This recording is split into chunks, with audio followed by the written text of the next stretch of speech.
It'll say record. It'll say record, yeah. So Anne, do you want to tell us about your health situation? Okay. Well, I was having a lot of pain in my stomach, and I could feel a lump in my lower right abdomen. And eventually I ended up in the emergency room, and they did a CAT scan and realized it was some kind of tumor. And then they operated to remove it, and they discovered that it was ovarian cancer, and it encompassed both ovaries and part of the top of the uterus. So they removed both ovaries and the uterus. Now, were you scared? I was scared after I woke up because I didn't know what had happened. Because at first they were just going to take out the right ovary. And then when they operated, they realized that, everything had to come out because it was cancer and had spread a little. Now, mostly when people hear ovarian cancer, they kind of freak out because it's considered such a vicious kind of cancer. Did you have any of these feelings or thoughts, or you were just moving ahead? Up until the operation, I had no idea that it was cancer. Up until the operation. So I had, I thought that I was just going to have one ovary removed. But then after I woke up, then they told me that I had cancer. So I didn't really have a chance to worry about it ahead of time. What did you think you were going into the operation to do? Just to have the right ovary removed. And why were they going to do that? They thought there was a benign tumor on it. Oh, a benign tumor. Mm-hmm. I see. So when you recovered from the operation, then what were your choices for you? Well, the surgeon and the oncologist wanted me to do chemotherapy because they're convinced it's coming back, and spreading to various other parts of my body. But I feel that it will make me really sick, so I don't want to do chemotherapy, and I want to look for alternatives and talk to other people that have done alternatives and healed. What was your psychology like when you were making those choices? Well, I was. Were you feeling desperate? Were you feeling confident?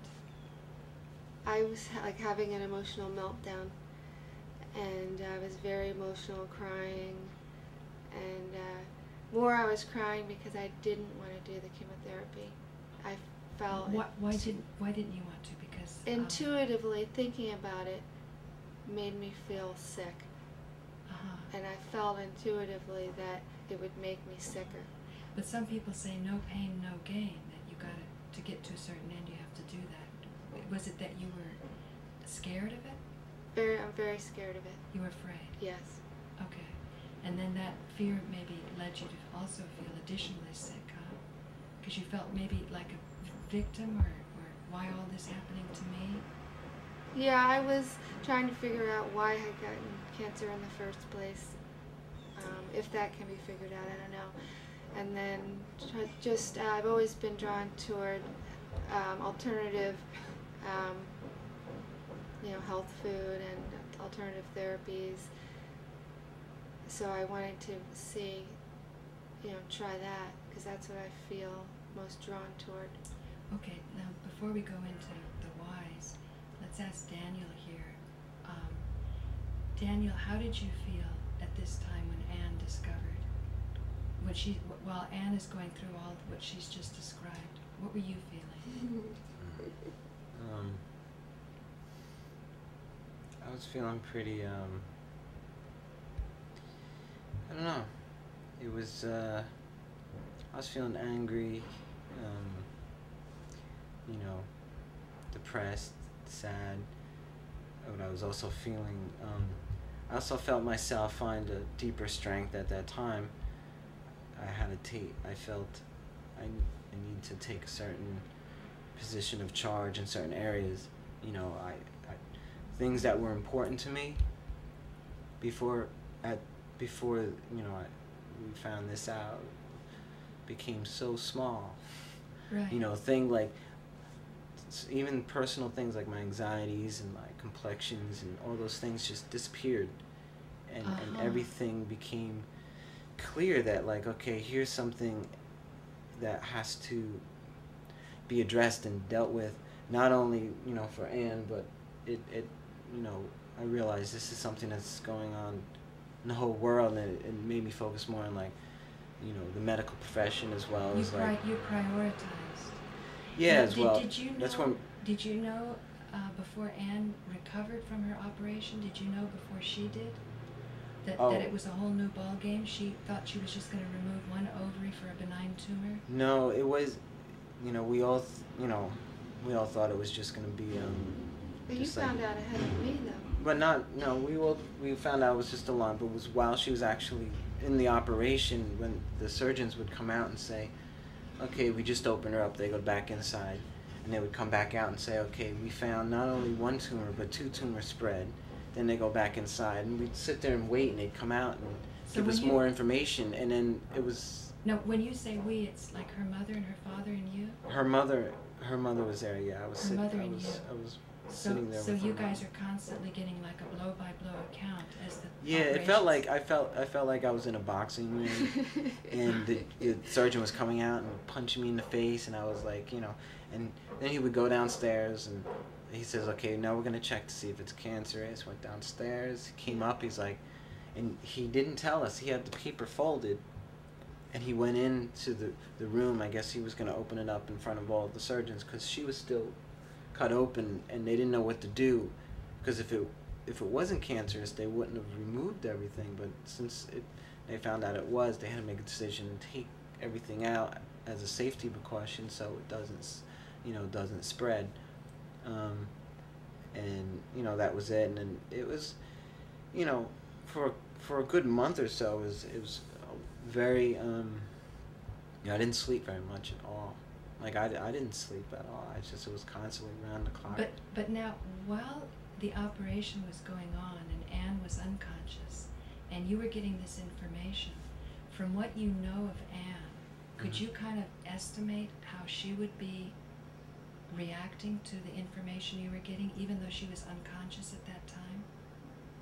I felt that, I think some of the pain and sorrow I felt was more, you know, how she was going to feel, not even my own personal. I just felt a sense of, like, wow, you know, this is not something she wants to hear or experience, you know. It's like she has to, you know, and, you know, I didn't know if she was going to live or die, you know. I really, you know, the first night we found out, when we had gone home, I sensed, like, you know, who knows, you know, I don't know anything about cancer and the way it all works. But at that time, I still didn't know. No, yeah, she didn't know. She was still in the hospital. Nobody told me until the next couldn't, day. well, yeah, they couldn't tell her, because she was too drugged up, so she surgeon wouldn't told have me. been conscious. So all these range of emotions that you just described before happened a day later. Right, because I had it in the evening, and nobody told me till around noon the next day. But everybody else knew. Now, Daniel, even though you say you know nothing about cancer and you didn't know if she'd live or die, you said before how your priorities changed. Yeah. So it seemed as though there was a great wisdom that was coming to you. Now, with this great wisdom, could you look back on your past relationship with Anne, and were you able to prioritize with that prioritizing energy, for example, of what was important and what wasn't? Could you look back on any aspects of your relationship and see that maybe in the past things were not in balance as they were starting to come in balance once the crisis hit? Am I clear on that? Oh, yeah, I think there was definitely, I think in a certain sense I felt, you know, like maybe the imbalance we had, you know, in any whatever we experienced in our past, sometimes I think that might have had a contribution to what pushed these tumors to grow. I felt like I almost had like personally, like, you know, I thought about any negative energy that has ever crossed us. It became so evident that it's not, you know, that stuff is just poisonous. You know, I felt, you know, because there were times in our relationship that, you know, there were very, things got very poisonous. You know, it was like poison. You know. Do you think that's the reason that there can be quote unquote sexual dysfunction in relationships, because it's like a natural, intuitive healing process that two loving people feel maybe not inclined to make the connection, but at the same time biologically, you know, we're set up to reproduce, so it's almost like you've got one urge going one way and yet alarm bells going another way. That could have something to do with it. I mean, you know, it was... Did you feel guilty? Part of me felt guilty of any negative energy that ever crossed, but I don't... But when you say negative energy crossing, like, for example, reproductive organs that are like, no you longer know, there means children can't have them. Yeah, well, that was never an issue. You know, we never really, you know, I mean... You never really made a decision to have a kind of relationship that was committed enough to bring children? No, I mean, our relationship had a beginning that was, you know, that was somewhat romantic and somewhat, you know, physical and sexual, and then it stopped. And maybe, you know, and it hang on, let's stop right there. Let's catch up on Anne. Yeah. Where are you at on this right now? What he said, it Well, starts I off can't. romantic. He shouldn't. He's internalizing some kind of guilt to think that. I was only throwing something out. To think I that put that he word. is responsible for you being sick, and that's not true at all. Because no matter what happens between us, it's however I, you know, how I react to it. Whether it's kind of my own fault, it wouldn't be, you know, your fault. But well, yeah, it wasn't. No, but let me just clarify. I think in society, it's true, everybody is their own God, and everybody's responsible. But at the same time, I think you can see in the social fabric, those who have a lot and those who don't have anything, there has to be some kind of a feeling that we can help and take care of each other. So I think that's a natural instinct, but we want to see what part we need to kind of purify that so it doesn't get toxic, because I think you're correct. He's not responsible for sure. I was just saying, in sort of ferreting out in that he has a male energy and complement to the organs that we're addressing now. That's why I was just trying to discuss that. So he got to the part where he said, when you first came together, there was the romantic, the beginning of your relationship, and then I just wanted to cut over to you on how you were feeling at the beginning of your relationship. Oh yeah, well that was about 5 years ago when we first started dating, and it was very romantic. But what was sweet about it, or what to you as a woman was romantic? Did he bring you flowers, or? Oh yeah, he brought me roses every day in his mouth. Every day in his mouth? Yeah, a red rose sticking out of his mouth every day, and we just had a lot of sexual energy. Basically. Was it expressed sexual energy, or it was just kind of? Yeah.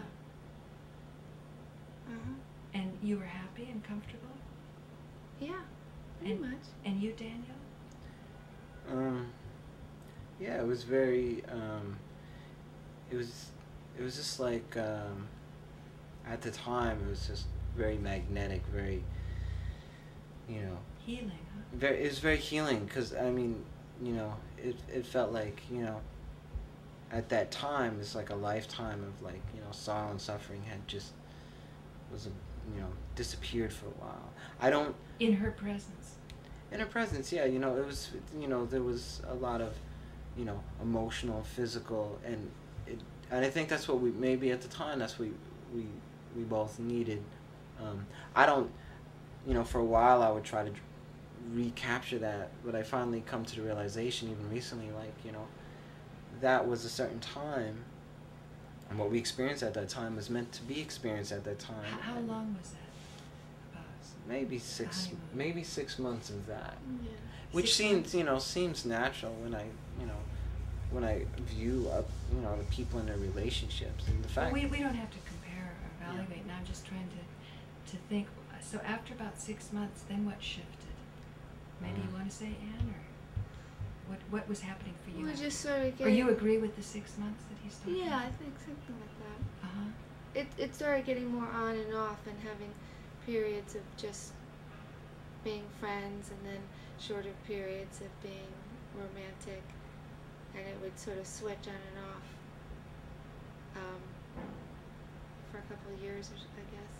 Kind of break up and then get back together, and then break up And for get you, back together. for you, Daniel, you agree with how she's remembering it? Mhm. Uh-huh. Yeah. Now, Anne, you told me before that at this point, it's hard for you to get turned on by anybody. And can you describe how art, or what shift was going on in you? Do you think, what calling? I mean, here's this beautiful man, you were having nice sex for 6 months. What do you think was calling you? In that everything is evolutionary, right? We're moving. I don't know what Or were was there calling blocks? me. I just felt I think in general I haven't been as sexual, and I just focus on other things like my artwork because I feel that's more important, and I'm just not one of those people that's constantly turned on. You think that your artwork is more important than your sex drive? Right. Do you think there's a way that the sex drive could support the artwork? You know, that maybe it doesn't have to be exclusive? I don't know, because what I've found is it distracts you from what distracts you. your true, Okay, I mean, goal in life is, which for me would be some kind of art or music, and I feel that's what I have to offer the world. so it sounds like for those 6 months you were so passionate in the bedroom that you neglected other things. I think that generally happens whenever you're in a relationship. What do you think, Daniel, on that? Well, yeah, I mean, I guess, You mean like obsessed? Oh yeah, it is a fine line. I don't, I think it was very healing. And also like, I have my own personal growth and my own personal issues that came up, in the sense of levels of maturity and things of that. Be brutally honest there. What do you mean? I mean, by yeah, that? like, really simple. I mean, You were too much in bed, you think, and you were ignoring maybe I was, your life? maybe I desired it too much. I mean, I have childhood issues, sexual issues. I had, was sexually abused, and so I don't know. Maybe that made me over sexual. Maybe it made me more hopeless romantic. Sort of wanting to be okay. That the more Anne gave to you sexually, the more you felt you were accepted. The more that was given to me sexually, the more I felt a healing from being touched as a child by a male without my consent, and it made me feel like I feel safe, and I feel comfortable, and I feel like I'm healing when I'm touched by a woman. And when a woman's not touching me, I feel vulnerable to the Oh, I see. I feel vulnerable to those type of people, the see. type of people that had abused me with a child. So You it feel might have made me a little more needy than I should have been. But you felt protected when you're in her arms and in her bed. I felt safe. I felt Safe. protected. It felt natural to me, and it felt like something that I desired because, I know the difference between experience sexuality in a way that feels comfortable, and I know what it's like when someone's touching you don't want them to. Right. And I also learned to understand that when Anne didn't want to be touched, I knew. From your experience, why? Yeah, I knew, to keep touching her wouldn't be right because she's feeling a sense of discomfort, and I know what that feels like. And I knew to stop at those times, even though But there were times I would become very frustrated sexually because there was a lot of years, you know, and You're laughing at. yeah, Why is she laughing? I'm not would- laughing at you. we would No, I know we you're would not sleep in laughing. the same bed, and it'd just be like she'd be like, It you know, just No, she's with you here. You know, she's with you here, Dan. and you know, it'd be She's like, laughing to you know, say you're that must have been hard, right? Yeah. Yeah. that's the problem. Well, a lot of you know, my the discomfort- sexual, when I get sexually aroused, she would just be like, you know, Well, a lot of it's, my it's digging into me. You have to, you know, keep that away from me. Don't touch me with that. And it was Yeah. like, you know, so it would be, we'd be cuddling and it'd get real awkward because I would get turned on and she would get uncomfortable. So it would just this constant. Let Ann talk now. I think she's Well, I going was to really just gonna support you. say Here. that She's going to really be with My you. discomfort comes from having an abusive relationship about 15 years ago and being raped by my mean ex-boyfriend, and that was one thing that created a block, and I think I felt victimized or hurt or angry and out of control a lot of times now when sexuality comes up. So I feel more in control not having sex. Now, why do you think for 6 months this wasn't a problem? Why did it appear after 6 months? Well, because it was new and exciting, and we were getting to know each other, and I think you kind of I maybe let my defenses down and was just having a lot of fun. It was a lot of fun. But then I felt I had to get back down to business, and then issues of control and would come up, and Do you think you orchestrated the change? You said, now we got to go out and make a living, or do our art, or make our contribution. That's kind of a masculine. Yeah, and energy. I just feel more in control when I'm not sexual. Okay, now hang on, now Daniel. How, at this time, from what I gathered, what you said before, how you were mistreated by someone when you were a child. While you were with Anne, you felt protected. It seems like any time you would be with a woman or with Anne, that meant that obviously, you know, like in physics, you can't have something in two places at once, right? So you can't both be with a woman and have somebody without your consent being with you. So you felt protected, right? Well, yeah, I felt. Do you think there's any chance you would need to find out how to protect yourself first without a woman? Well, that's kind of what has happened, and I've learned how to, you know, when we broke up one time and she moved out and I was living in the Bronx. I did a lot of meditating and chanting. You know, I chant Nam Myoho Renge Kyo, and I would bring women home, like very loose sexual women, and but I wouldn't have sex with them. Just hang on. Why are you laughing, Anne? It's just I could just picture it in my mind and how crazy it is. Yeah, but I don't feel any condemnation with you. Oh no! Well, he didn't actually do anything with these women. Yeah. They would just sleep over. Okay, so go on, Daniel. And what But that's kind of strange It's just too, kinda right? funny. I don't know why I did. I just. Now is this when Anne was turning off and saying we have to get down to business? And She was not turning accepting off. you? And Yeah. She was turning off and just Pushing you away. She was, you know, she was into somebody else, and she was, you know, she was like, you know, twirly-eyed over them, and. Were you twirly-eyed, Anne? Well, I had a crush on somebody, but we never dated or anything. So really, it's not quite logical that you really wanted to only do art, right? Come on. Sometimes okay. I would, you know, get crushes on people. Yeah. Yeah.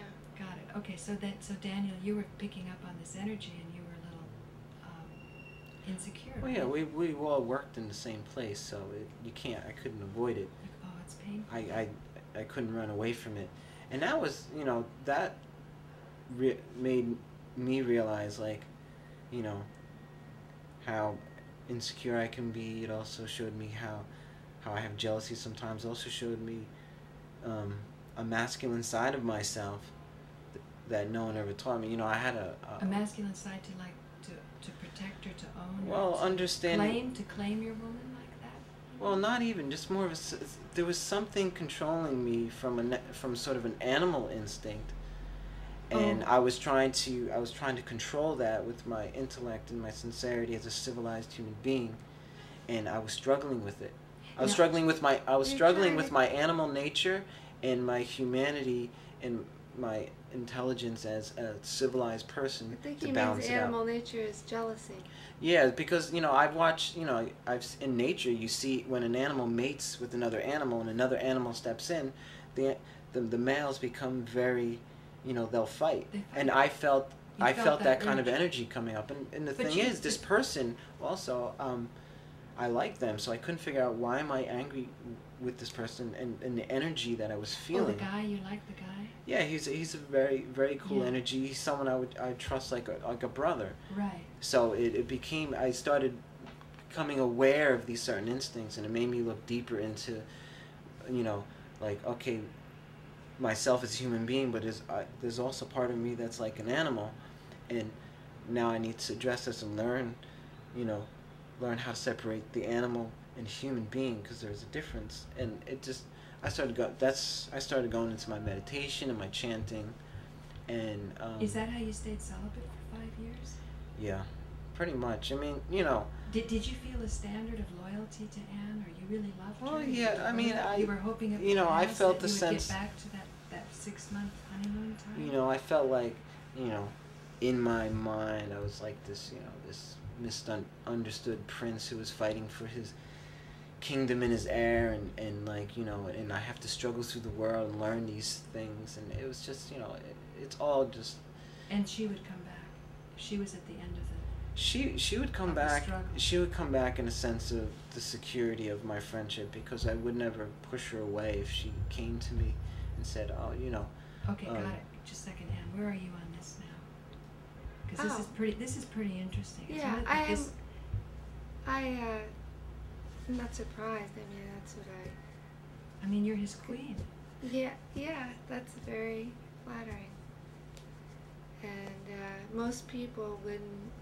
most men wouldn't be able to be friends with a woman and not have sex. I mean, 99% of the people, I think.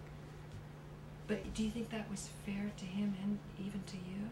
Because you're having crushes on guys, but yet he seems to be kind of proving himself in a certain way. Didn't that kind of, on some level, make you feel secure? Or even how he sensed not to rush at you because of his own abuse. He knew when to pull back. Yeah. It does make me feel secure and makes me feel very loved. But at the same time, I can't control feeling turned on or not turned on. That's true. So that to me is like an involuntary feeling. Do you think, though, that you might have instigated him not being attractive to you? Possibly. I might have, built a wall around myself from my past experiences and not wanting anyone to get close to me in that way. Did that seem, Daniel, like that was happening? That you thought maybe someday this wall will come down and I'm going to wait for my queen? Partly, I guess. I don't know. It's a part of me, yeah.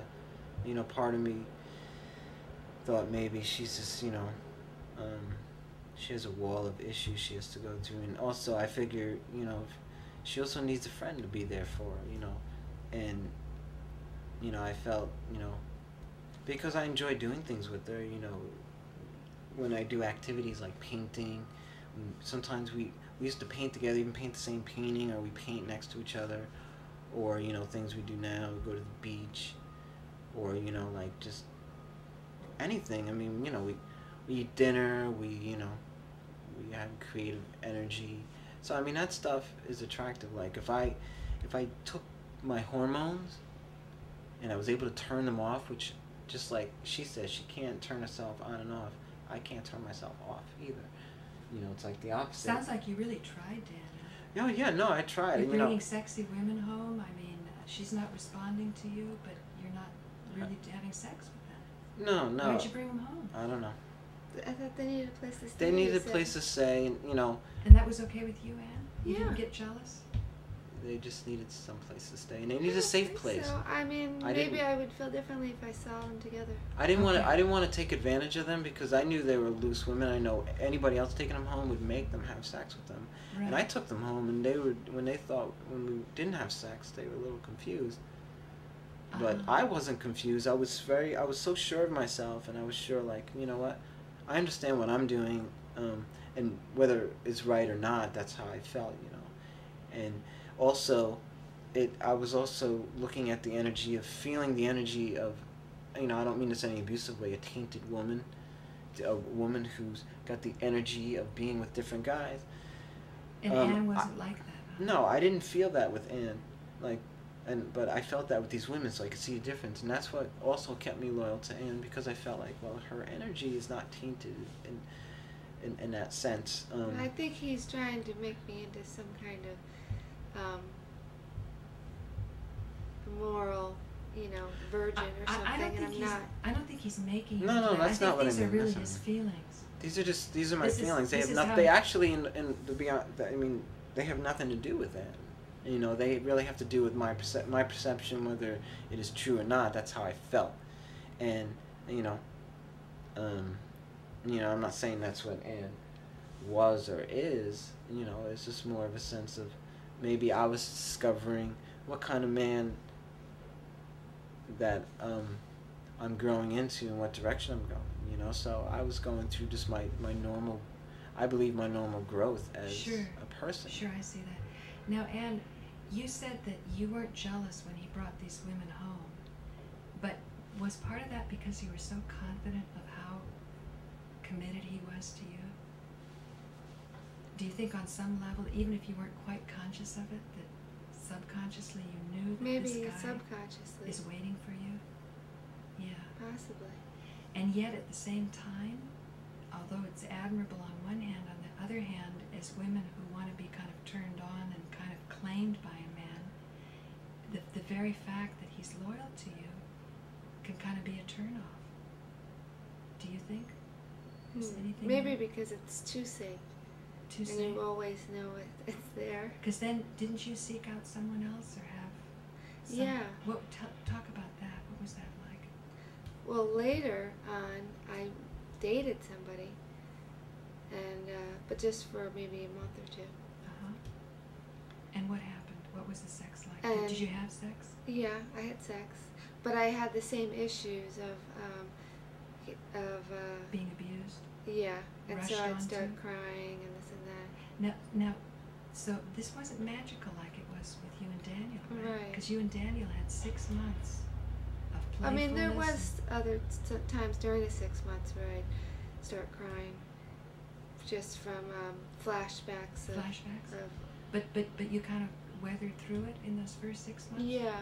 What was that like, Daniel, when that would come up with Anne? Did you feel because of your experience that you could weather through it and not take it personally? Not feel rejected? That I definitely did not take personally.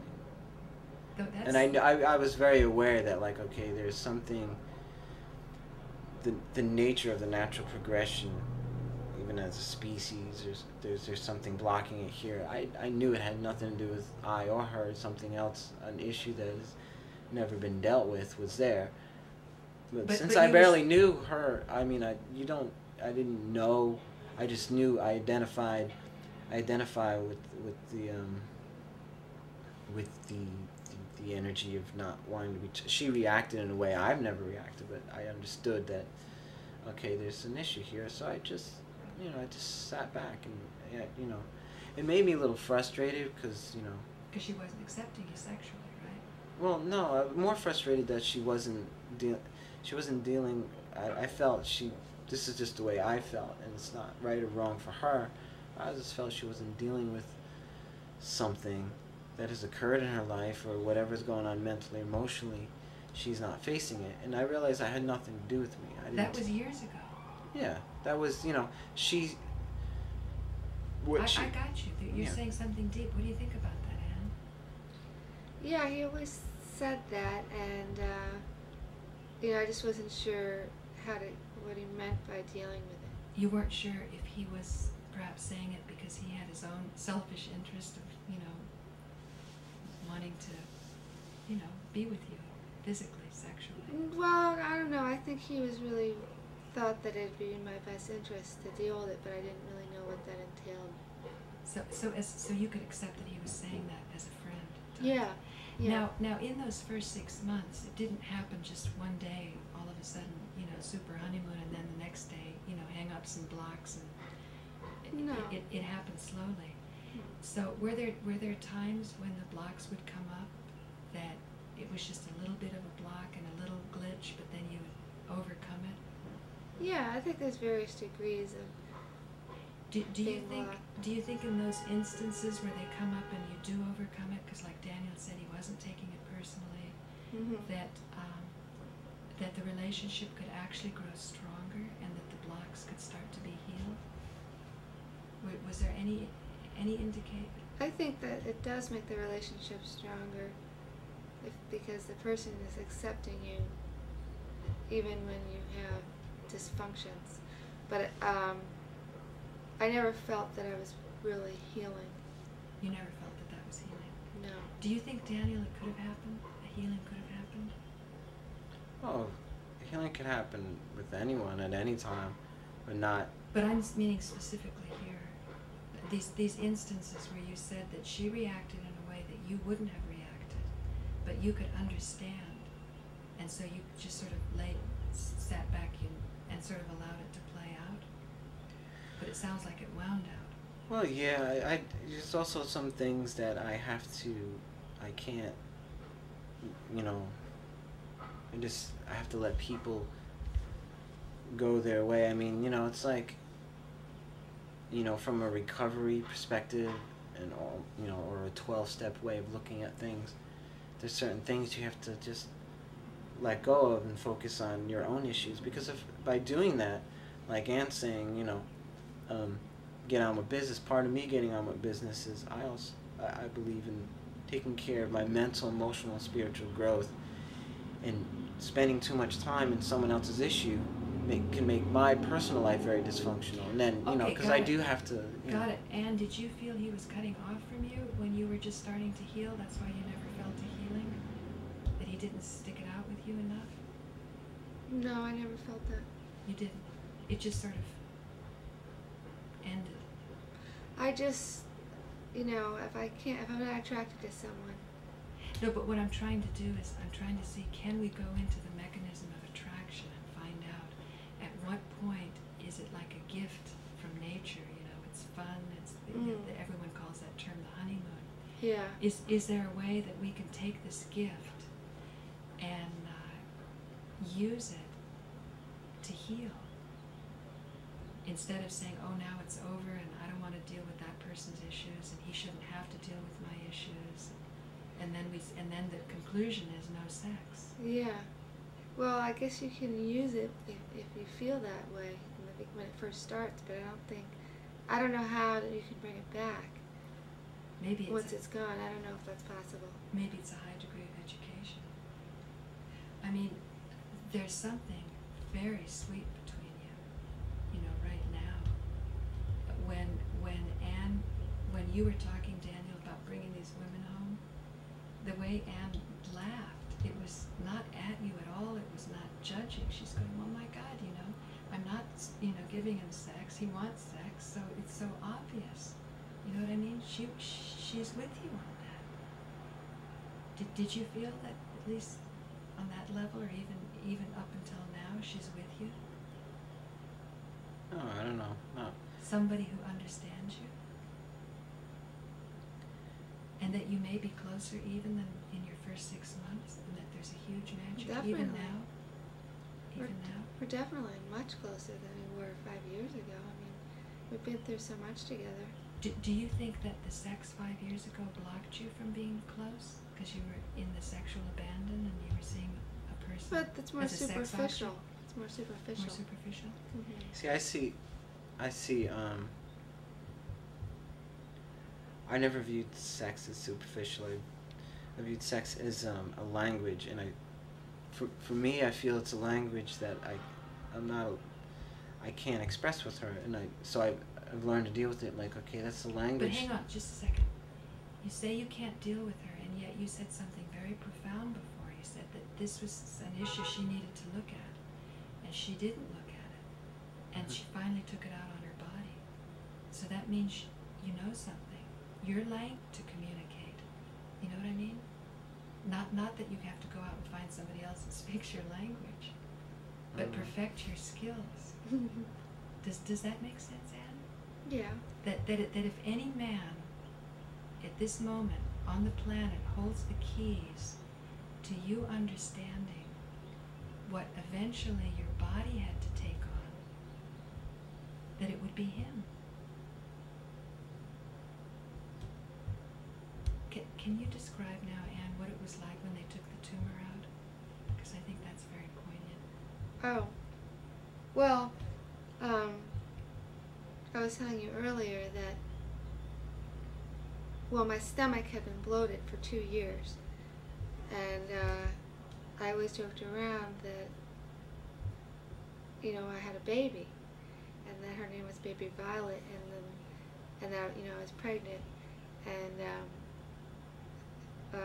you know, like there wasn't a father. I don't know. It just, you know, it was like immaculate or something. But then I found out later that one of the first symptoms of ovarian cancer is bloating, and that can be one of the only symptoms, which is pretty much what happened.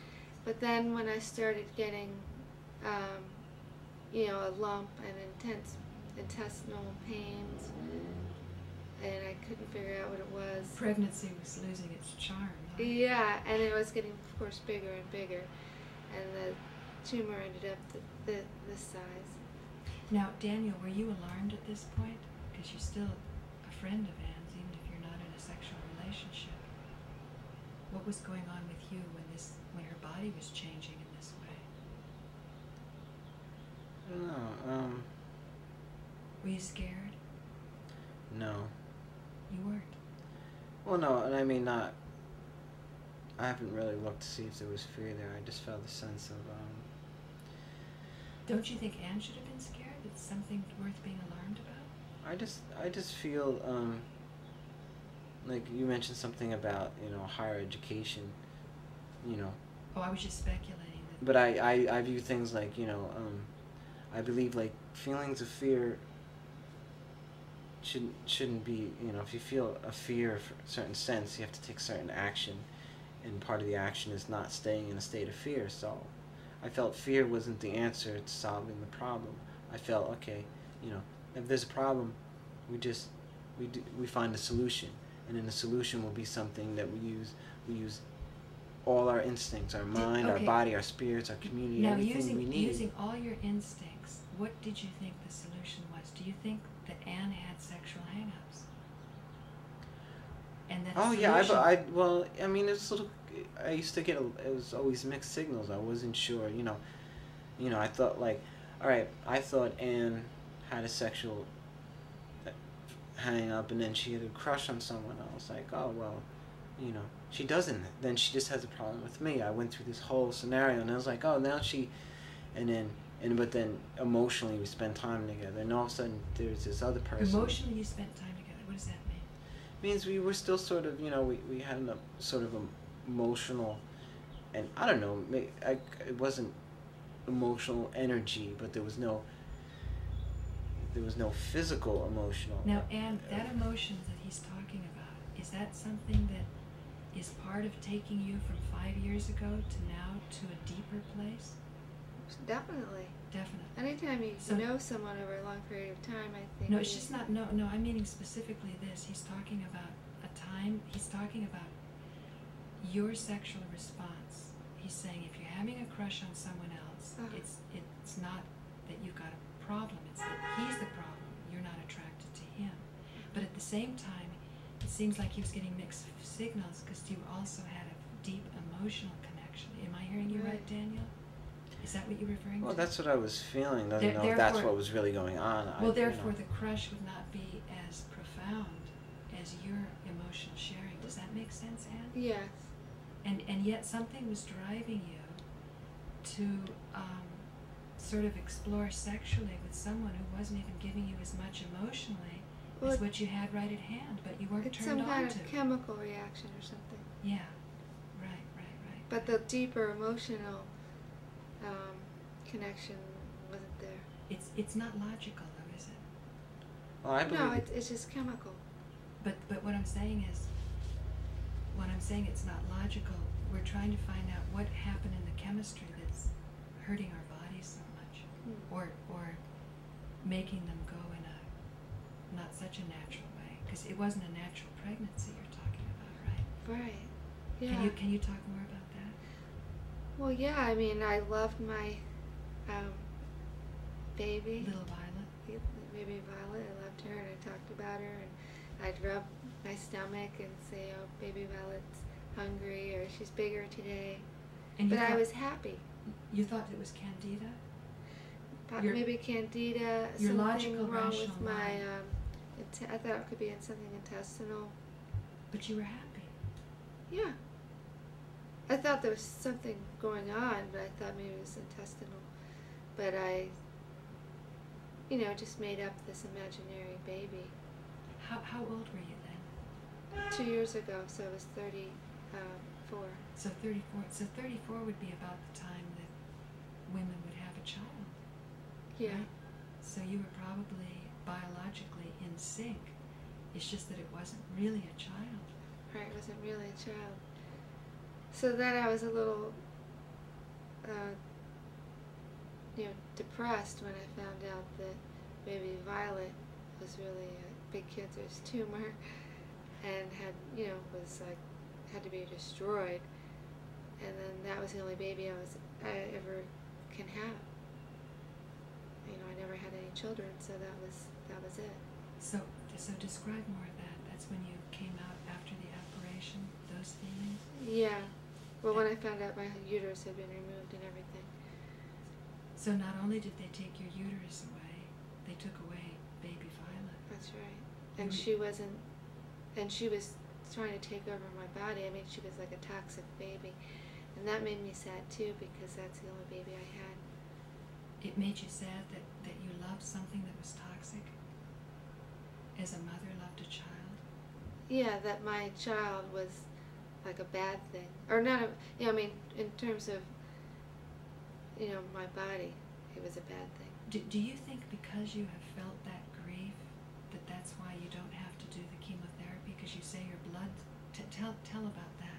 What's going on with your choices after the operation and what you were advised to do and what you actually are doing.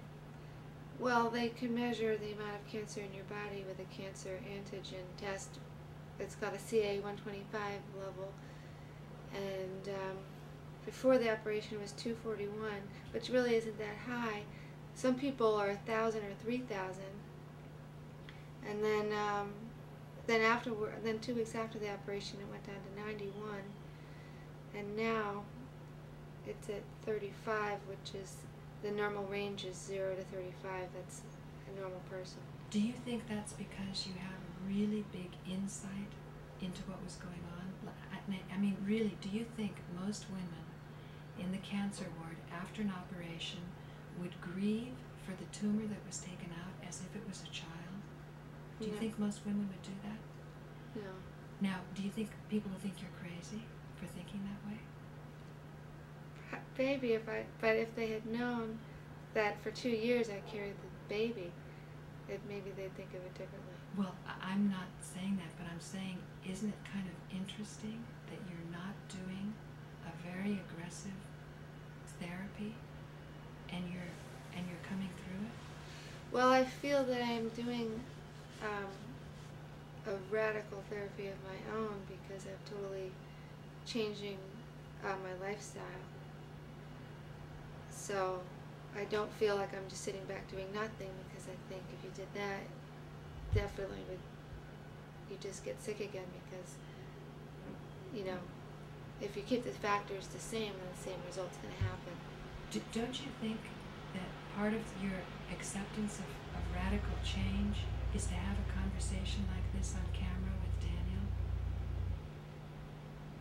Yeah. Do you feel that there's any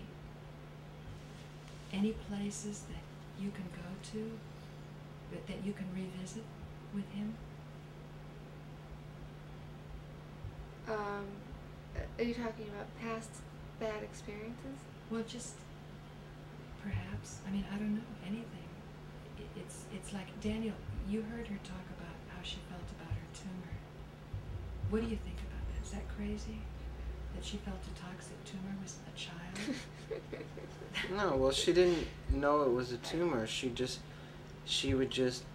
I thought she was just, going through her natural biological rhythm as a woman, but not dealing with her sexual issues. So she just kept pretending there was a child there. Did you just have as like, it's sort of like a fantasy, because when I did research on ovarian cancer, and this is only what I read, I don't know if it's fact or not because I found it on the internet, but several articles I read said that some causes or some would higher as a woman's chance of,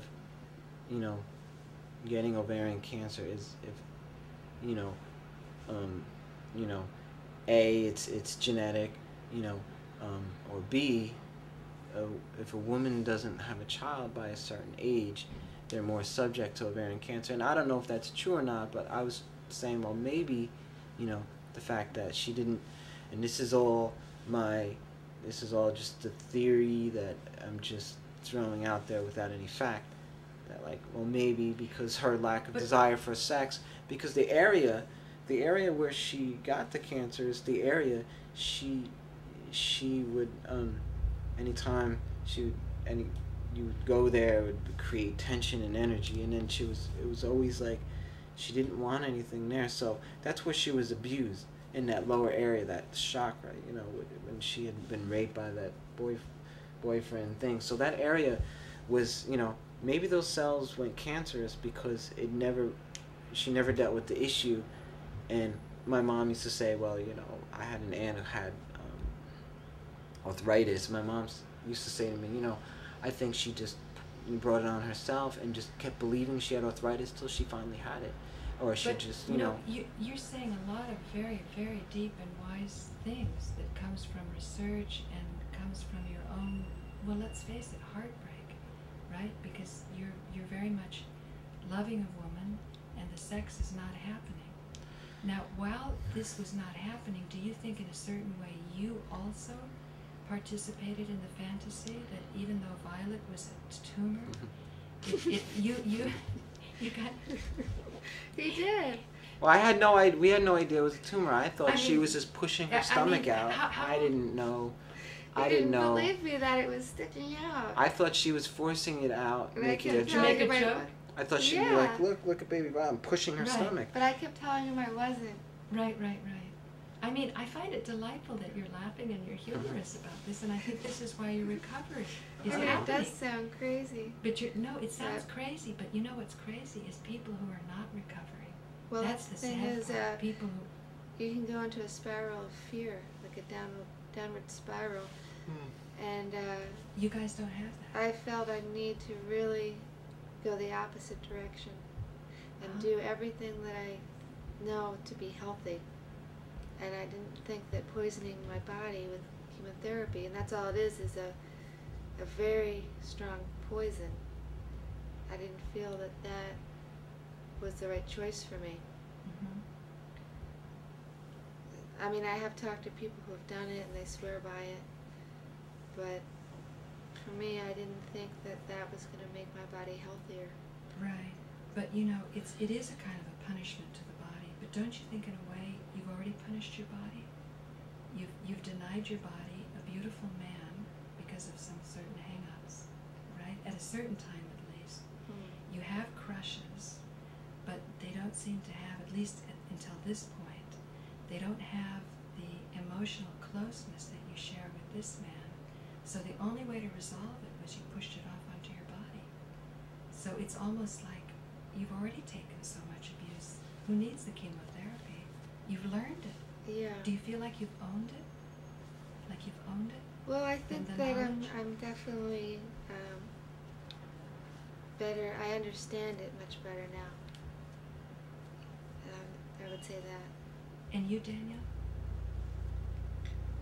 And what's the question? Do you understand it much better? When I was saying that she doesn't need to do chemotherapy, because why punish her body more? She's already punished it enough by having a child that was a toxic child. And you must know some of this, because I see you giggling at the same time. You know, you're in on something. There's something intimate here that you share. I just Cancer recovery, you know. I mean, I believe that, you know.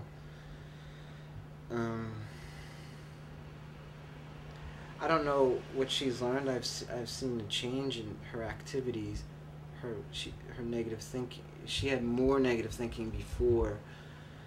You know, she used to say negative things like, "Oh, I'm gonna die every day." It was almost like a joke. Oh, just a second. She said she'd die, but yet She you should thought be she like, was she's like, faking it. oh. Just a second. But you thought she was faking it and pushing her Well, stomach. No, it was always. It's depression, just you know? she every night she'd be like, "Oh, I'm gonna be dead soon." That was the routine. Why are you laughing at it? And I would Why say. are you That's so laughing? Are you being crazy. busted? What's And this? then I would say, I was it like, sounds so Just a second. crazy. Just a second. Why? sorry. Why? It you just laughing? sounds so crazy, you know.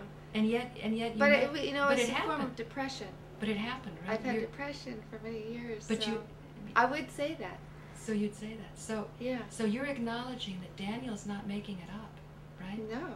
So he had to live through that. Yeah. But But now I've decided I when have you, to change. But when I hear you laughing, you're like forgiving each other, right? Because Yeah. But there was also, when I said I felt I had a certain, you know, there was a time when we were living together. We were still living together, and this is when she was dating another person while we were living together. that must have been tough. I became very ill. I became like emotionally ill, Sure. and I became incapable of functioning, and I started withdrawing like a drug. I was going through withdrawal. My body was convulsing. I would shake like this. I would like, Even though you weren't having sex with her for how long? oh, it had to be years. It had been a couple of years. So why are you shaking? I Because don't you know. still love me. I don't know. I mean, I think she's right. when I talk to- Daniel, let that sink in. I don't know. Don't you think? They say If you were shaking and you weren't having sex with her for years, but the fact that she's dating someone else is causing this, it means there's I was something. shaking. I was becoming angry. I used to throw. I would in the corner of the room. I'd take glasses and throw them and break them over and over Oh again. my God.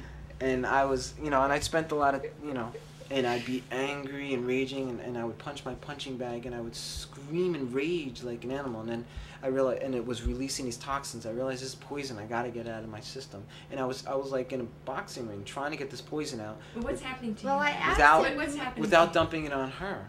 What's happening Well, to I you now? asked him to move out Uh-huh. for months Okay, so why didn't because you I knew that it would hurt him. Because you wanted space to be with a new Yeah. relationship, right? Yes, but he said, you know, you can find a place, and he was looking for a place, but he could find a place. And months went by, and then I just said, well, I'm gonna, you know, Change the locks. go on with my life and do So and behave as I want. sure. So Daniel, was part of your rage due to the fact that you didn't have anywhere else to go easily because you've invested so much energy in Anne and hoping that would work out? Yes, I felt a sense, and this is nothing personal with Anne. I just felt the sense. I felt, whether it's true, I felt alone. I was feeling alone. I felt abandoned. I felt part of me was like, you know what? I should just go, go live in a cardboard box or just disappear. Like, and then part of me, and then another part of me said, no, you have to fight and be a man. So I was struggling with these two things. Well, and what are you fighting for in being a man? I was to live fighting with for. someone I was fighting for. Because she hasn't I was committed fighting. to you then. First of all, I was fighting for my own self-respect, and I felt like I didn't at the time. I was going. I was in some. Going through some hardships.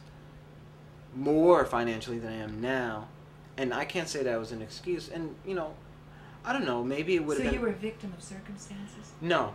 I wasn't a victim of circumstances. I don't view myself as a victim. I felt a sense of like, because I have to take responsibility and realize like, okay, I did fight as hard as I could under the emotional condition I was going through, and that has nothing to do with them. But I was. Well, just a second. I think I was- something's going on here. It's what you should do and what you actually did. We I, all, I, we I all felt, know the shoulds. We all know we shouldn't be victims. We create our reality, blah, blah, blah. But I'm just trying to figure out why you didn't move out. because I didn't want to just go live in the street, and I didn't know where else. Part of me was being selfish. I wanted to finish school, and if I had to move out, I would have to drop out of school. So it was convenient for you to be with Anne. Well, it was more of a sense because But also her father would call me and say, I was, I'm trying to earn his respect just as a man, whether I'm involved with Anne or not. I respect him as a human being. So what does that have to do with living with Anne? Because he's telling me I have to stay in school, and I felt I was struggling. Well, if I leave, I'm gonna have to drop out of school, and then that'll be letting her, Mr. John. And then I was, and at the same time, like if I don't move, then I'm disrespecting Anne in her space. I was caught between a. You've got a certain confusion that she had in her body that made her have a tumor that she thought was a child. You know what I'm saying? If you sit there, analyze what you're saying, it's not completely logical. No, it wasn't which logical. Is okay. It was. I understand it wasn't logical, and And one thing is it's not self-serving to have been with her, because if it was self-serving only, you wouldn't have been in convulsions or shaking when she was dating with someone else. You would just hope she was happy and kept your bed there. You know what I mean? Like well, yeah, and to be honest, and this was hard to explain to her, but there was, all right, fear, jealousy, anxiety, neediness, all this is in one hand. Love, compassion, and understanding is in this hand. So I have two fists at the same time. This is like hope. This fist was like holding, my fears, and so it's like I had two fists fighting, and how do I let go of my fears, and how do I keep them separated? So I had to deal with my fears, and my hopes got all mixed together, because in all sincerity, my hope is like, I hope Anne's happy. I want her to be happy. But my fear was like, well, what am I going to do about myself? So there was this... That if she's happy, she's going to dump you out. No. I just assumed that I was being dumped out already, and I just like... when I went through my convulsions, I realized, like, you know what? This is my emotional relationship bottom. I can't go any lower than this, so... there was nothing at that... after that point, I realized, there's... Just a second, that's sweet that you say that's sad, Anne. Yeah. What's going on? Well, I can't get it emotionally any lower than that. But see, do you feel responsible when you hear that? No, because I asked him for a long time, please move out. I want to go out with somebody else. And we're only friends then anyway. And he said he's going to stay. So you go, well, okay. Okay, let it have roll. to. If he's shaking and convulsing, I mean, what can I do? I can't live my life. I mean, I didn't know how long is that going to last. Well, I would. The thing was, there was, I was moving, getting my energies to move, but I couldn't move as quickly as she wanted me to go. She was pushing me really fast, but my energy was going that direction. I wasn't pushing closer. It seems really fast was like 6 months. Exactly. But just but like, slow down, Daniel. It seems fast, but you know what? She's working against the clock too, because she's got this peculiar child growing in her, and probably part of her wants a real child. You know what I'm saying? It's like she loves you a lot. She's emotionally connected to you. You're like good friends. She doesn't want to hurt you, but there's something biological driving on that seems fast to you. But she was going for survival. So she didn't see me as the strongest, most fit male. And that's fine. That's not a problem. And what do you think of that term, strongest and fit? I don't think that resonates with you, does it? No. Then I'm confused. I don't understand. I mean, I think sometimes it's just certain parts of, his personality that I'm not attracted to. Like what? Like his mania. My mania. But don't you see how maniacal he could be, because he's in this very difficult situation, right? I know, it's very difficult. And part of you having accepted him around you for so long, you must admire what he's trying to do, right? I believe she mistaken my mania. Because when I'm in a sense of, and when I'm feeling fulfilled and certain needs are fulfilled, I'm not in a state of mania. I felt your sexual needs are fulfilled. I felt that's fine. I felt partially correct. sexually, and also sometimes I felt emotionally very alone, very abandoned, Well, if she's trying to get rid of you for 6 months, then she's probably pushing you away, right? So Yeah, well, you wouldn't eventually it feel- did, and I did eventually. I was able to move out, and I started making a little more money, got myself, and it was only because of luck I got myself in a better situation. Right now I'm making a little bit more money. I can take a few steps forward, and And you start dating other women, Daniel? I haven't dated any women yet, no, and I've been hanging out with my single friends, Do you think once on you- and do you off, think- and Do you think once you date other women, you'll be a little more peaceful?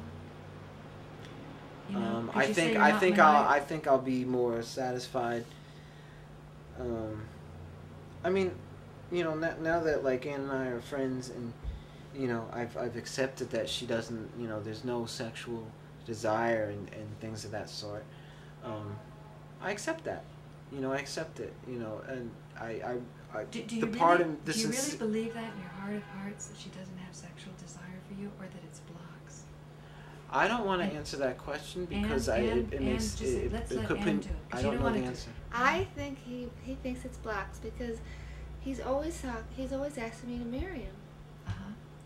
And then I said, well, it's possible if, let's say hypothetically, if we did get married, it could be possible to never have sex again. He said that? I said that. Oh, you said that. Because if I never get over the blocks. If you don't get over the blocks. Yeah. I said, would you be willing to put up with that? Who do you- Because he seems very interested in sex. Well, part of me Who- feels hey, jealous okay. Jealous of what?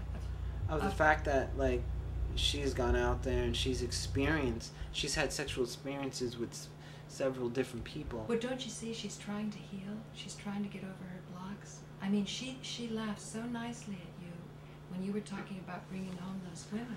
With no malice. She wasn't laughing at you. She You're said, right. She said, of course, I'm not giving him sex. And he goes only this far, but it's not natural for you either. You're as blocked as she is. Well, yeah, but the reason I didn't want to get with those women is because they He said weren't. they're tainted. They're They tainted. yeah. And then they he says didn't- I'm tainted because I was with one other person. Okay. And we No, weren't that's even not what I dating. said. See, there's. He said that to me yesterday. I didn't say it was tainted. I said that. That's a pretty natural reaction, Daniel. I I've just seen said- it, I I've seen it just- all the workshops, all the free love workshops. Well, the whole- bottom line is the guys don't want to go with the women. The They're whole seeing a lot of yeah, no, men. the whole time that we were together and on and off, I had not experienced anything with another woman, and then she experienced something with another man. I just felt something. It wasn't until she actually gave I felt she was giving herself sexually to someone who she wasn't even emotionally involved with, and not saying it definitely wasn't wrong. I'm just saying my feelings, and Right. feelings are just feelings, Right. and they're not meant Right. to Go judge for it. someone on feelings. Go for it. My feelings, whether it's logical or right or wrong, were saying, well, here's a woman who comes to me for comfort emotionally and secure wise in every area, and then she goes to someone else for sexual comfort. The deep, compassionate, sincere person in me said, okay, that's what she needed. But the human in me and the chemicals that this human being experiences was not capable of handling it as much as I tried sincerely. And she was saying, how could I be so jealous and like that? And I tried to explain to her that like it didn't come out of a place of like, that's something, it just happens. You go through it and that's it. It's like either you Don't apologize, Daniel. Well, Just yeah, say that's what it is. just See, say I don't know why I'm Ann, don't you see how that can make him maniacal? Yeah, I do. That's why I didn't want him living there. But at the same time, I can also see how no matter how much distance is between him and you, until this is resolved, you can't really split, in a way that you can both carry on. Does that make sense? I mean, that's painful, isn't it? Yeah. There's not a simple solution to this, just move out. Mm. Does that make sense, Daniel? I mean, what I just saw you do right now was very peaceful. You expressed very clearly, you just said, The human part of you gets jealous. Here is a woman who comes to you for emotional comfort, who's your friend, but while you want her sexually, she's not turned on by you, and then she goes to someone else. That's your feeling. That was just my You're human peaceful. feeling. But, you know, Now, the my other spirit, side- my soul and spirit and understands. But my human body, like, because I view... No, let's not too quickly say the spirit understands. Okay, let's not too quickly go there. We know your feelings now, and that makes you feel peaceful. Yeah. The other side is, of course, is her friend. She's trying to work out a problem here, right? I understand that. That part Yeah. you can understand. I just also... But is the problem getting worked out, Anne? Let's. What do you think? No, I haven't worked out the problem. No, I mean, these were not rewarding relationships, No. were they? You know that too, Daniel, right? There's Well, nothing to yeah, be jealous about. There's nothing No, to be no, jealous I don't. about. I don't bother her anymore about that. Not as much as I used to. Now I'm just, you know. Well, don't use the word bother. Or bother. Or Maybe- I don't bring up the issue. No. The Maybe this is not bother. Maybe the word is heal. Maybe you hold in your hands a tool, whether you want to call yourself her lover or her friend or whatever. What I'm saying is, don't apologize for this, because the problem hasn't been solved. Yeah, I feel as a friend, just, you know,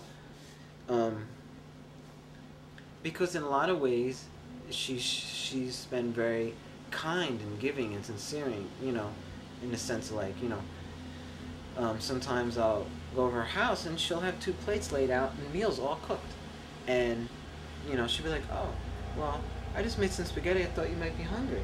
So What do you think about that, Anne? Come on, you like the guy, huh? Well, of course. I mean, we're very close, Yeah. and I do that for people I'm close to, my But family, my you didn't. friends. But you didn't do it for any of these guys you had crushes on that way. Oh, she did. Well, I only had one guy that I actually went out with. I know. She would make him meals, you know, and We How would many make how many meals did you together. make? How many meals did you Well, we make? made meals together. You made meals together. Yeah. But Daniel's talking about how you had it all laid out and ready for him. Right. And then I felt, okay, you know, and then, you know, and then sometimes she'd be like, can you rub my feet? I rub her feet. And she'd be like, can you massage my brain? So I would massage. He actually offers. I would, He yeah, I would offer offers. because I realized, like, Did okay, you want a brain massage? Some. I'm trying to find out what she desires physically Okay. that I can give her, because Where you're I being have a accepted, desire where you to can- give To give. Right. physically. Well, it's something So like I'm that. seeing, you know, because a certain, you know, to me, that, okay, that's something where I can, you know, I don't know. Well- There's part of me that has to have some sort of physical interaction with the woman. I'm not a priest or a saint, or But I'm you not seem I'm not like a that, Daniel. I'm not You a seem like that. You waited 5 years. You well, seem yeah, like well, a priest I don't know. or a It's just saint. I don't know, because, you know, I haven't In the I moment. haven't experienced anything with another woman As deep. as deep or at all, you know, since I've been with her. I mean, I don't know. But I don't have a problem. I enjoy our See, friendship. like, I can't even talk. He's sorry. running over me. I'm sorry. That's part of his No, no. mania. No, I wasn't staying on top of it. Go on. But I don't have a problem accepting massages, head massage or whatever, because that doesn't induce a fear response in me. I enjoy it. Right. So I don't have a problem with that. I've also learned something new with her, that, like, because I know her so well and she knows me so well, and we know where the boundary lines are, we know what lines we can cross or can't, I don't touch her unless she asks me. If she says, But now I don't even ask her if but she just wants a second. massage, now I wait till she Hang asks me. If on, she doesn't, hang on, Daniel. it's okay. Those boundary lines are not successful lines, because look what it's done to Anne's body, and you are not into your full power with your employment and your, you know what I mean, your financial situation. So we've got to question those boundaries, I think. Well, I feel... And now that you're working on a project together, you know, what are you calling the project, by the way? The art of recovery. The art of recovery.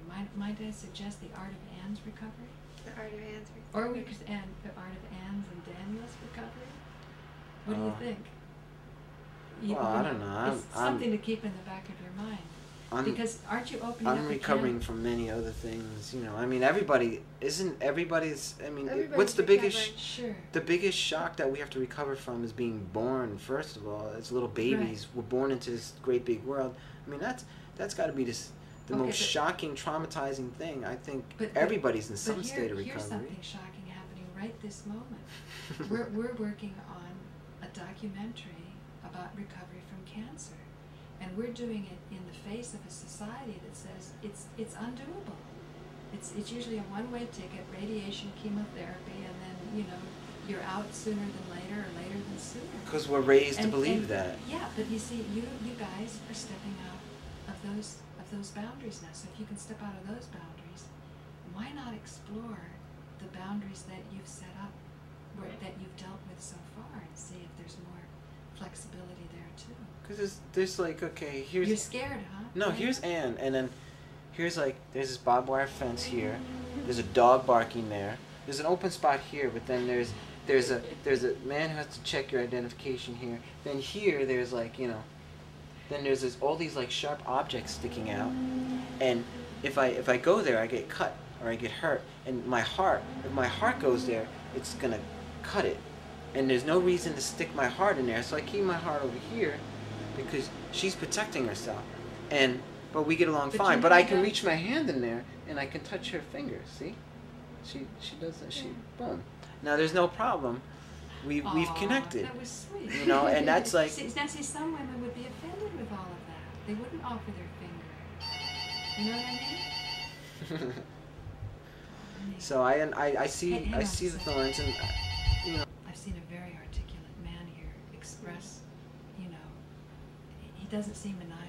Well, I'm attracted to parts of him. Parts of him are maniacal when he keeps talking and talking incessantly. But can't you see why he talks and talks incessantly? He's got this paradox. On one hand, he's just explained all the barbed wire and the guy who has to check his Right. ID and the guard dog and yet you can see this big huge heart that's just ready at a moment's notice to be with you. And I see you appreciating that, because other women would be insulted if they said there's a big barbed wire fence and a dog. You're acknowledging it. Oh, I agree that, you know, I mean, my sexuality is like a wall.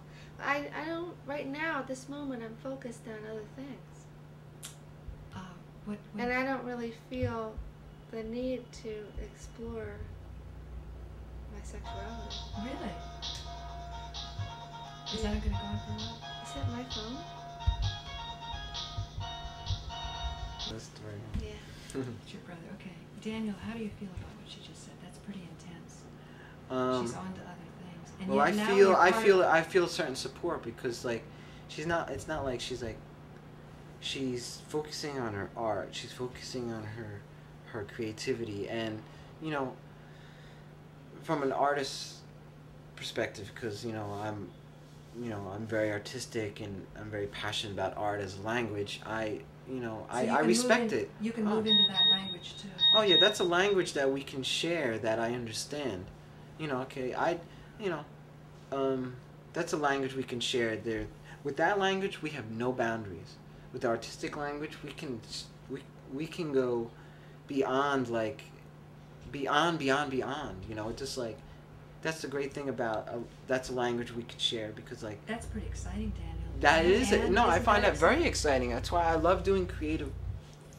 You know, I love doing creative projects with Anne. I love getting involved, and there's never I've tried this with many women in the past to do creative projects, and it's never worked. And when I do something creative with Anne, you know, our individual growth, as well as like, you know, supportive, and we critique each other, you know, like she's been real supportive with my video arts, as well as like, you know, she's pushed me to paint at times I didn't want to paint. And no, I think it's very important.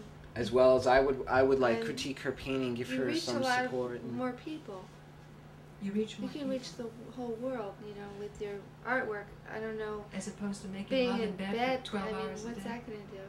Well, you don't need to make love. I mean, I don't know.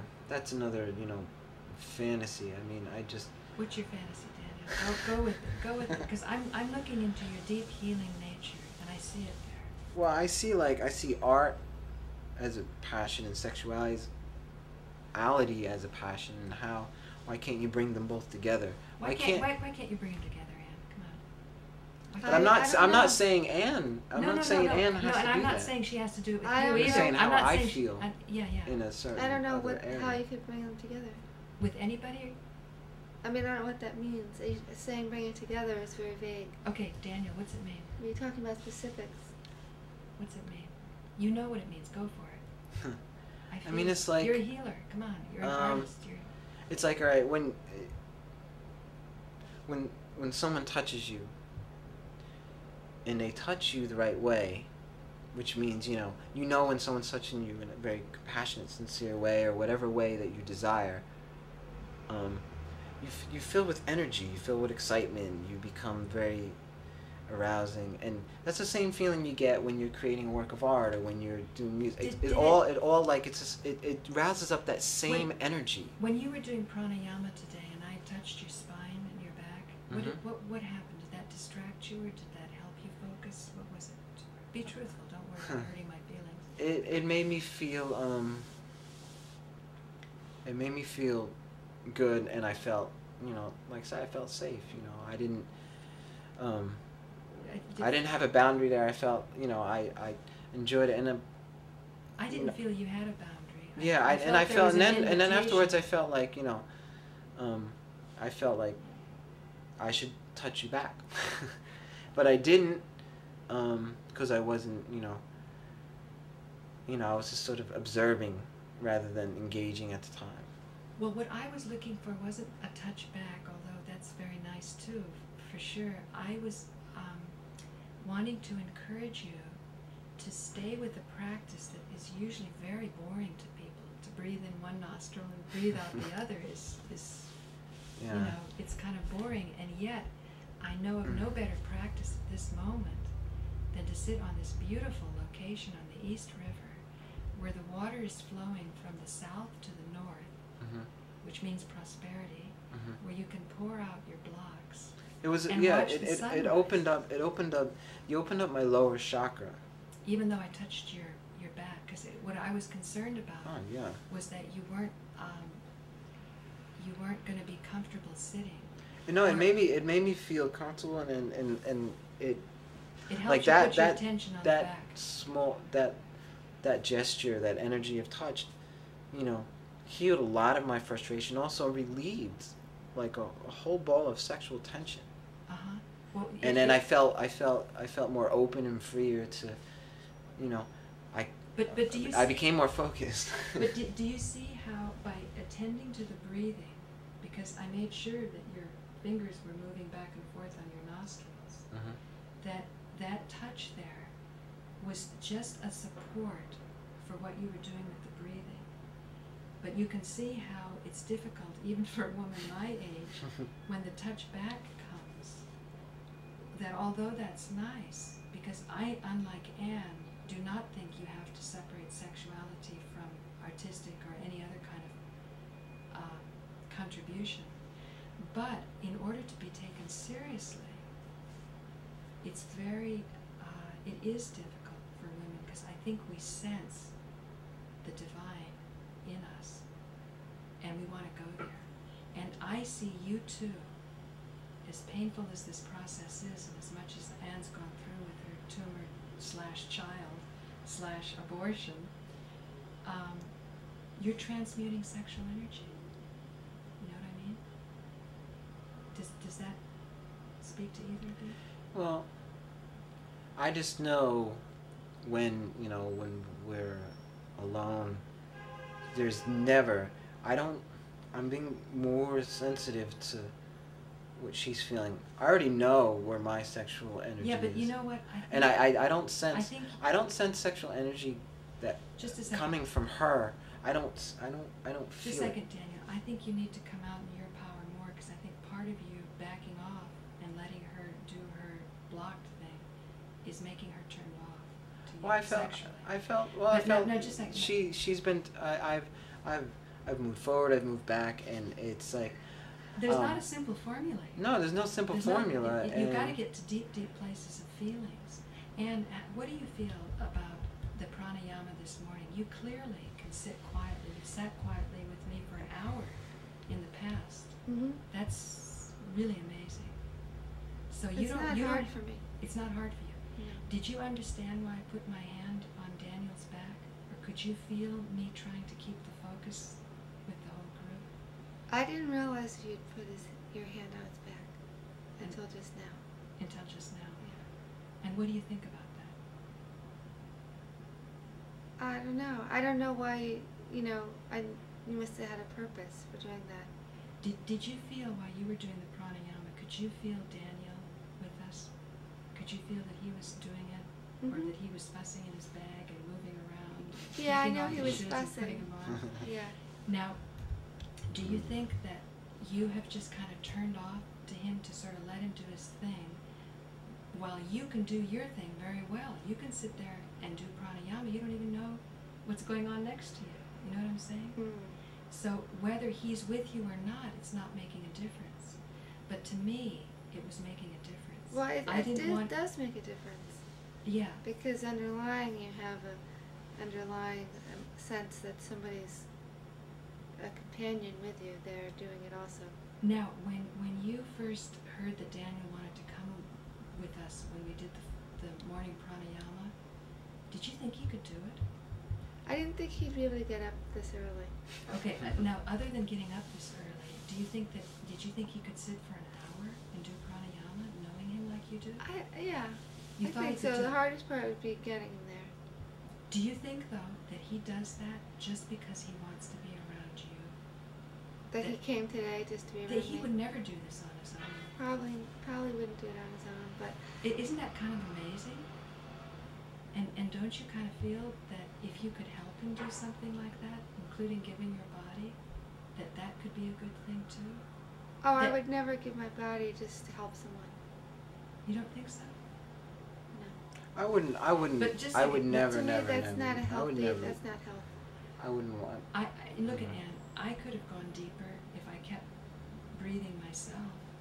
But I said this morning belongs as much to Anne and to Daniel as to me. When I'm there completely by myself, it's Mhm. very quiet. Oh. It's a different kind of experience. Yeah. And let me tell you, it was easy for me to put my hand on Daniel because I knew I could help. If I thought I could help you, I would have done that. Do you think you need any help that way? Or would you have felt violated if I put my hand on you? I wouldn't. I think violated is much too strong a word. It's too strong. I a would word. say probably uncomfortable. Uncomfortable. That's just right. because that's the way I've evolved into now. I am generally uncomfortable with touch, but not always. Well, see, as you move on to become a healer, because that's clearly what you're going to be doing in this capacity, the video work and everything, and all of the therapies that you're seeing, you're becoming expert at that. This is what you're having to learn, is when to stretch forth your hand and help someone, that they need your help. Even though theoretically they're gods within, they've created their mess, and they should be able to get out of it by themselves. The fact is they can't. So I think this is the paradox. On one hand, we shouldn't do that. On the other hand, believe me, up until recently, I have never, ever done pranayama with people, and I have never coached people through it, said those things that I was saying, Mm-hmm. which later on, either you or Daniel said you wanted me to say to the camera as part of the process. Mm-hmm. So I'm just trying to tell you my vulnerable place, that I took a risk also. And I felt that I was accepted by Daniel, and I wanted to share with you, but I didn't know how to make the pranayama a more rewarding experience. Well, So- just being with you and hearing you talk about what it means to when you're breathing in the nourishment and breathing out the creation and singing, that to me is very rewarding. That gave you some insights, or made the practice Many insights, more meaningful. definitely. And you feel that we can share it too on TV. Yeah, and just the fact of inviting me to come out in the middle of the night, that seems like to do that is very, in itself, is an offering of your hand, even if it's not a physical hand. And do you know you have offered your hand to me? Do you know that? That's good to know. You did that when I was telling you about me and Alan. Mm. You know, you expressed your sorrow at our splitting up. Yeah. And the way you responded to it, it wasn't like gushy, emotional, or you had a very unique style that made me feel not so bad. Mm. You know, so that's like a hand. Well, that's good that I could be there for you. Right, right. So I'm just trying to stretch your understanding of being there for people and what it means to give someone, that a day may come that you can do that with your body as a woman to a man. Because I'm only talking to you about a woman-to-woman thing, and even then, there are barriers there. Mm-hmm. Do you know what I'm saying? Yeah. But the very fact that there are barriers means that you're special, because when it does come down, it really healed me that day. Mm. That's good. So thank you. Thank you. Daniel, do you have any last thoughts? We have 1 minute. Well, no, I think Do you think we're getting somewhere? I think so. One thing I don't want to communicate to anyone is a sense of, obligation or a sense of having to,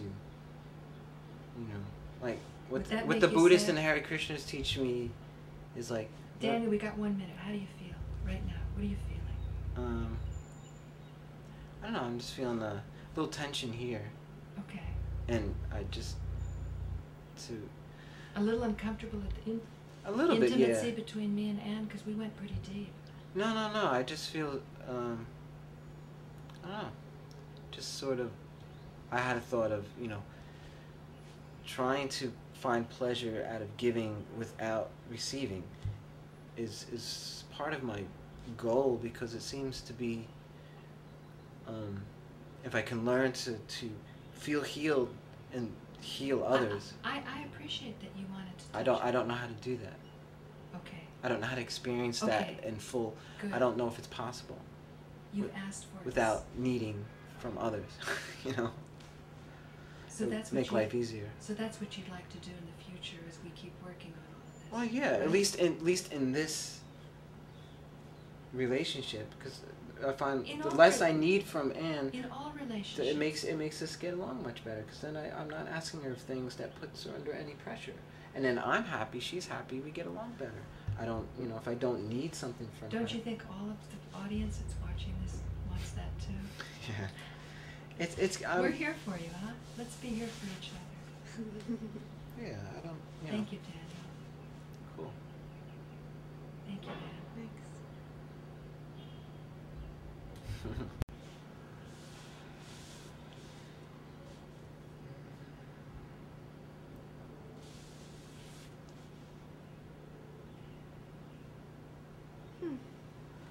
That was interesting. That was like a bunch of therapy sessions all put together. Yeah. The skill is going to be in the editing. Yeah. I don't know if I want to There's edit some- this. There's some very, very beautiful I don't know if I can edit something that I have to look at myself. Yeah.